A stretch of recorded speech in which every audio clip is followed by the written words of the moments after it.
Hello, this is a little video on Woman's Power by Propertius. It is one of his elegies. It's number 3.11 and it's published in 23 BC. So it's just worth noting the date. This is 8 years after the Battle of Actium, and Rome is largely now at peace at this point. So just a few reminders when we're thinking about poetry. It's really important to remember that it's written to entertain, not to instruct. So the poets are writing because they want to be celebrated for the quality of their poetry. It is highly unlikely that they were told what to write, but they did work for Maecenas. He was a close ally of Augustus. It was him who was the patron of lots of the poets around at this time. So they are going to have been influenced and favoured because of their views or because of their artistry. It's also important to remember that poetry would have only been successful if it struck a chord with its audience. So it reflects the mood of the time. If you're a poet, you want to be celebrated, you want to be famous, so you're not going to write something that most people don't agree with. Also, it might have been listened to and thus not required any level of literacy. It might, well, probably also was read and then would have required a level of literacy. Also, it's quite difficult to interpret. You know, the most academic scholars still can't interpret lots of poetry. Also, it may have travelled. So copies might have been made of these poems, and you've got lots of people going all over the empire for political reasons, for trade reasons, for military reasons.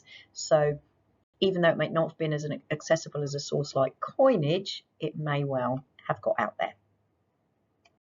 So something you will need to know is some scholars that are going to help you with your 30-mark questions. So I've selected a few here. Jenkins argues that only a minority in the Roman world was literate, and poets like Virgil and Horace wrote only for a minority of that minority, a highly educated elite. And Propertius would be included in those poets like Virgil and Horace. He also adds, which I think is key, which is why it's in bold, such people could not be deceived, they knew. So where we have situations where poets appear to be telling a lie about what happened, we shouldn't assume that people were convinced by that lie. It's just that they saw its role perhaps as part of the poetry.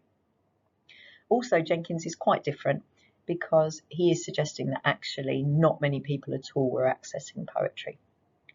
Goldsworthy suggests that if the poets didn't favour the restoration of religious rights, the return of stability, and the defeat of dangerous foreign enemies, this would have been unusual. They weren't writing propaganda, just echoing the sentiments of the time, and that links very closely to what I was saying on the previous slide. Wallace Hadrill suggests that Antony is barely mentioned in Augustan poetry and the Res Gestae because the myth-making of Actium required that it should be seen as a battle for Roman values to save the Roman world from an assault on its gods, its ideals, and its moral fabric. And this poem is going to be particularly relevant for that scholar. And it's worth knowing the phrase, the myth of Actium, because we see that everywhere in Augustan propaganda. Okay, so in this video, I'm going to try and give you an overview of the literary features used, define any terms that you might need, and give you a really good understanding of why this poem is relevant to your studies. So the first thing I want to talk about is the way that Propertius addresses the audience with you in that first line. He also uses the word my, and all of this creates a personal tone, a personal interaction with his audience. He also uses a rhetorical question, which is trying to engage his audience, almost like a conversation.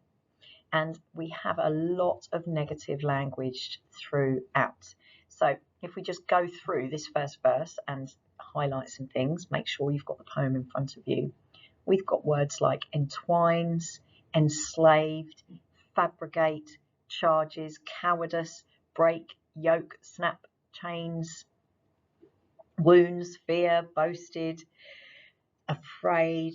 Like, it's absolutely littered with this negative tone, which really effectively builds the atmosphere that Propertius wants to create here.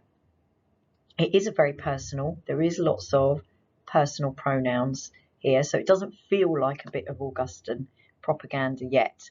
The use of break the yoke and enslaved gives this, and chains, gives this impression of him being an animal, of him being unable to escape. We know from the first line that it's all about the woman who has enslaved him in this way. He's posing himself as a man experienced in being enslaved to a woman, and he is now going to teach, he uses that word teach, us, the audience, why to be afraid. And then after this, he begins a list of powerful women, and immediately the Roman audience would think of Cleopatra, I think, when they hear about these women with power, because it was not a common thing in the ancient world. Okay, so the Witch of Colchis refers to Medea, Medea, who is a mythical figure who is known really for murdering her children, but that's not what's being referred to here. But of course, the audience would have known that when they are thinking about it, and I suppose not naming her adds that element of interpretation. Again, we've got lots of powerful language here. We've got the powerful verb drove.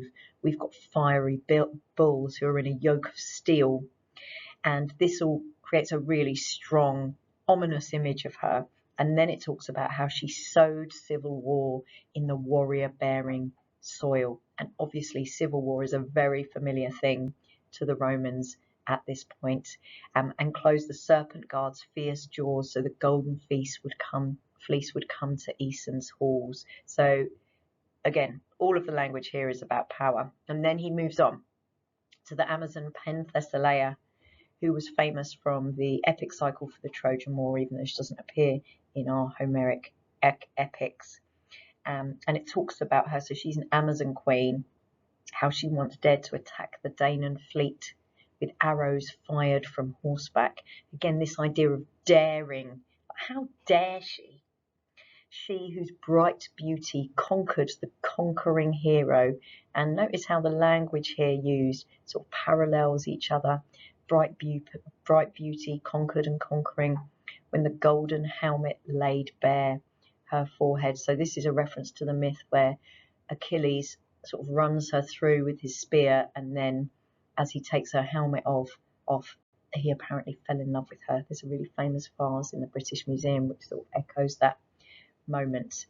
But these are women to be afraid of. That is the message here. This is what happens when women are powerful. Okay, so the description of strong, powerful, mythical women continues in the next verse, where we have Omphale, who is a woman from Greek myth who enslaved, metaphorically, Hercules with her beauty and reduced him to doing women's tasks. And actually what we know is that Cleopatra became known as a second Omphale, which is maybe based on the fact that Mark Antony was often associated with Hercules. So we have that image to begin with of a woman enslaving a man, and then that's followed by Semiramis, who was a legendary Babylonian queen who built Babylon and commanded Bactra and diverted the river Euphrates. All of this imagery in the second part of that verse creates this image of women in power. Omphale is described quite negatively, but I don't really see the negativity in the Semiramis description, but perhaps the Romans would have immediately thought, oh, this isn't good. Or maybe Propertius does that on purpose, who knows? Okay, then Cleopatra takes the stand. He redirects the poem here with lots of rhetorical questions. He asks, why should I seize on heroes? Why gods who stand accused? And we get this again, this really negative language. We've got accused in the next line. We've got shames. Then it goes on to talk about Cleopatra as heaping insults. So all this really negative, accusatory language. It's interesting that he talks about Jupiter shaming himself and his house. I'm not entirely sure what he means by that, but it's almost like these women, this woman, Cleopatra, are a source of shame to men. The description of Cleopatra is really unpleasant. So she's someone who insults the army. She's described as worn out by her own attendants, which has implications, I think, of sexual depravity. We have words like demanded, bound, obscene, noxious Alexandria. All of this is just building up this idea of the hatred and the disgustingness of Cleopatra and everything she stands for. This idea that she's trying to enslave Rome in a similar way that Hercules was enslaved by Omphale. We've already talked about the use of the word noxious, so that's like poison, isn't it? So Alexandria, which is, stands for Cleopatra, and Egypt. It's described as a place so skilled in deceit. Memphis, so often bloody with our grief, where the sand robbed Pompey of his 3 triumphs. So this is where Pompey the Great was murdered by the Egyptians as they tried to get the favour of Julius Caesar. But again, the language is really strong. And then this very effective sentence, Rome no day will ever wipe away the stain. Better for you, Pompey, ill at Naples, if your funeral procession had crossed the Phlegrian plain, so this is in the south of Italy, or that you bowed your neck to Caesar, your father-in-law. So the fact that he was murdered by the Egyptians is seen as a real source of shame. And this idea of sort of pollution, shame, depravity, I think, is throughout this verse. The strong language with regards to Cleopatra and Egypt continues in this next verse, and it's interesting, I think, because there is lots of parallels given here, but also lots of metaphors. The personification here of Canopus, which I think is a river or an area or a city in Egypt. Even just the word whore is really unpleasant. Queen of incestuous Canopus, that refers to Cleopatra. And then she's described as a fiery brand burned by the blood of Philip. And that's a reference to the Macedonian Empire. So Philip was the father of Alexander the Great. Alexander the Great conquered the East and left different kingdoms, one of which was Egypt. So Cleopatra is Greek, essentially, or Macedonian in her heritage. And then we've got the parallels. So we've got Jupiter paralleled with Anubis. We've got Tiber, the river of Rome, paralleled with Nile, the river of Egypt. We've got the Roman trumpet, the musical instrument of Rome, paralleled with the sistrum, the musical instrument of Egypt. The Liburnian prow refers to Roman ships, and a poled barge is an Egyptian type of boat. Then we've got mosquito nets, parallel with the Tarpeian Rock, which is where traitors were thrown from in Rome. And all of these parallels are really paralleling the Egyptian barbarism with the Roman civilization. All that is good set against all that is bad. And then we move into Rome a little bit more. So the city high on its 7 hills is Rome, that directs the whole of earth, is a reference to her large empire. And then it talks about the effect that Cleopatra had on Rome. Rome was terrified and fearful. This is brilliant myth-making here. This idea that Cleopatra alone was responsible for plotting against Rome to take Rome over. We don't have any evidence really for that, but that's because any evidence from Cleopatra's perspective, or even Mark Antony's, has gone. Then it talks about some legendary moments in Roman history. We've got Tarquin, who was the last king of Rome, who was named as the Proud. He was overthrown by the first Brutus. It's all Roman legend, this really. And Propertius is saying, why did we bother doing that if we're now going to be ruled by a woman? Then Augustus takes the stage. Celebrate a triumph Rome, and saved by Augustus, beg long life for him. So Propertius has spent the whole poem building up this negative, terrifying, intimidating, shameful image And here he's saying we don't have to worry about that because of Augustus. And then it's almost like he addresses, is he addressing Egypt here or is he addressing Cleopatra? I'll leave that up to you. You fled then to the wandering mouths of frightened Nile. Your hands received Romulus's chains. I think it's Cleopatra. I saw your arms bitten by the sacred asps and your limbs draw sleep in by a secret path. So the audience has changed here, and we now have Cleopatra almost being attacked by Propertius. And your tongue spoke overpowered by endless wine. This idea of sort of depravity, indulgence, we see that throughout the propaganda against Cleopatra. And these are her final words. And this is interesting. This is not as much to be feared, Rome, as is your fellow citizen. And I think that's quite an ambiguous statement, because I feel like what she's saying here on the face of it is, I'm not as terrifying as Augustus is, or Octavian at this point. But maybe Propertius is also saying that as well. Maybe he's also reflecting a bit of a spirit of anti-Augustan feeling, that he is dictatorial, authoritarian. I don't know, I'll leave it up to you, but this is why poetry is really nuanced there.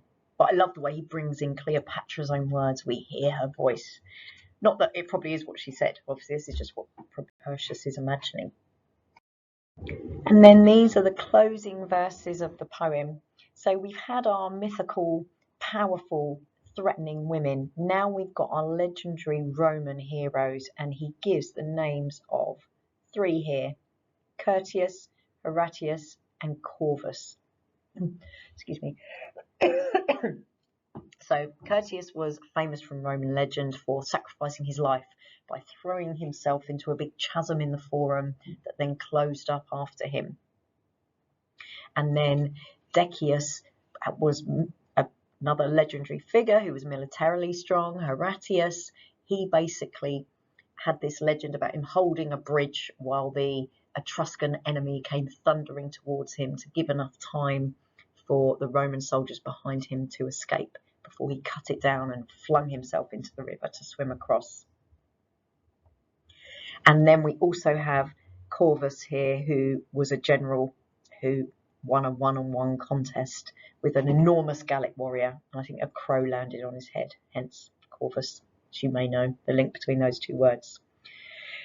So basically he's highlighting Roman values, the Mos Maiorum, and he's also highlighting how Rome is protected by the gods there. Again, a little bit of an ominous ending here. With Caesar alive, Rome scarcely need fear Jove. Is that because Caesar's more frightening, or because Caesar is better than Jove? I don't really know, but it's interesting, isn't it? That's why I quite like this poem.